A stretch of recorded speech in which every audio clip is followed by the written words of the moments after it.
Is your iPhone stuck on one app and won't let you swipe home, switch apps, or lock the screen? Guided access is probably turned on. Here's how to get out of it and prevent it from happening again.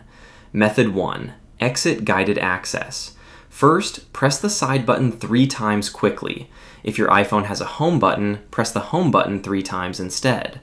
Enter your guided access passcode. This passcode may be different from your iPhone passcode. Once you enter the correct passcode, tap End in the top left corner. Your iPhone exits guided access, and you can use all your apps normally again. Method 2. Turn off guided access. If you don't plan to use guided access, it's a good idea to turn it off so you don't accidentally get locked into a single app again. Open the Settings app. Scroll down and tap Accessibility. Scroll to the bottom and tap Guided Access. Turn off the guided access toggle.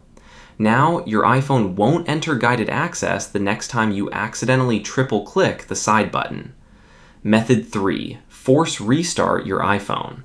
If the triple-click method doesn't work or your iPhone is completely frozen, perform a force restart. For iPhones with Face ID or iPhone 8 and later, quickly press and release the volume up button, then quickly press and release the volume down button. Next, press and hold the side button until the Apple logo appears. For iPhones with a home button, press and hold the home button and the side button, or the top button on older models, until you see the Apple logo. After your iPhone restarts, check if you're able to use it normally.